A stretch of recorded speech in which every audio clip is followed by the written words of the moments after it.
Eto na! Eto na ang ating anak ng... Wow! Si Neng Ike. Ba? Oy, level up tayo. Oh. Bilyonaryo. Wow. Na-interview na kaya yan ni Ma'am Seth? Hindi man na dumaan ng milyonaryo, ah. Bilyonaryo agad. Oh. Bilyonaryo na hinahabol ng aso. Hinahabol ng isang negosyante. Habulin mo ako, habulin mo ako. Sabi niya, habulin mo ako, habulin mo ako.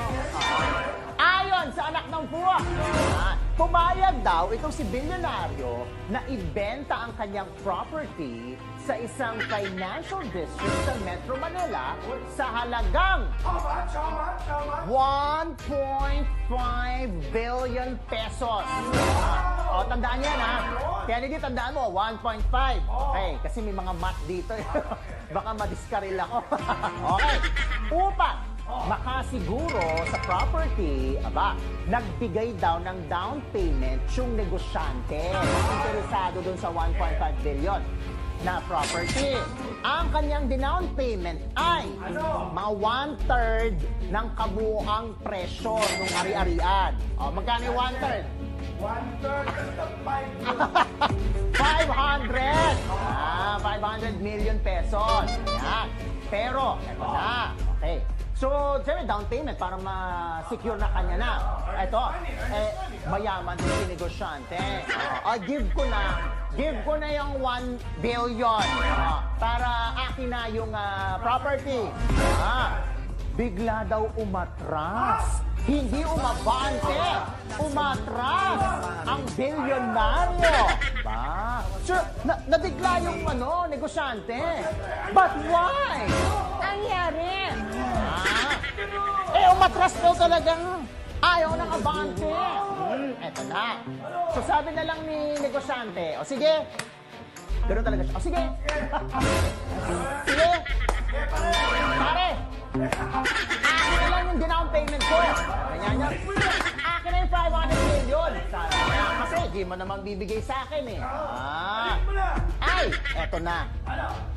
Nawala yung bilyonaryo. Bigla. Oo. Hindi, umatras na, di ba? Umatras na. Nawala pa. Ay, ayun ba? Ito na. Oh. Ang balita ng anak ng Fu, kaya umatras at biglang nawala. May nakausap si bilyonaryo na iba. Na nag-alok daw dun sa property. Kanina magkano? 1.5 billion. Eto daw, 1.7. Oo, may 200. So, ibig sabihin, doon na lang binigay ni bilyonaryo yung kanyang property. Doon na lang niya binenta.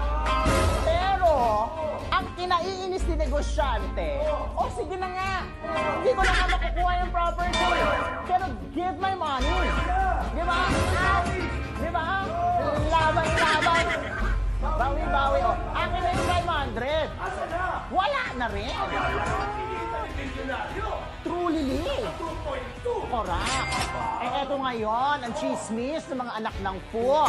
Baka raw kasi nagastos na ng misis ni bilyonaryo yung 500. Bakit pumasok si misis?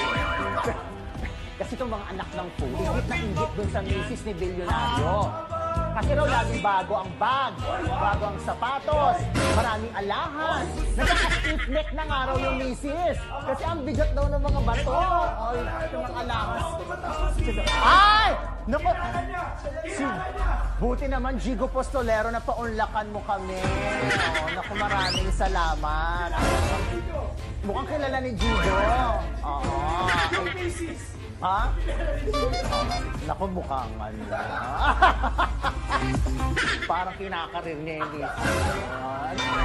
Knowing him. Eto rin daw si bilyonaryo. Kakaiba rin ng lifestyle. Hindi lang si misis, pati din itong si bilyonaryo. Eto na. Kaya daw umatras at biglang nawala. Mamaya si Jigo dito. Bigla tumuntong dito. Sinay Itay! Ay, sino yung mga sa'yo na yan? Ito na. O dahil nga nabanggit ko, di ba, na may lifestyle daw to si Bilyonaryo. Eh, hindi nga raw nila alam kung nagbabalik daw sa kanyang dating ugali. Kasi daw to si Bilyonaryo, eh nakilala noon Ano? na Ano? manananggal. Hindi.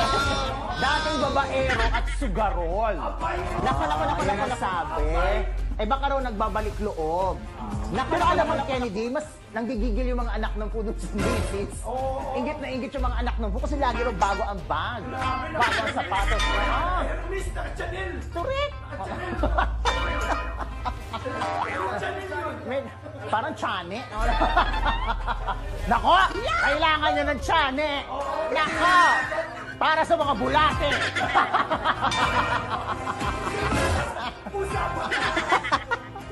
At iyan ang ating anak ng... Bulate!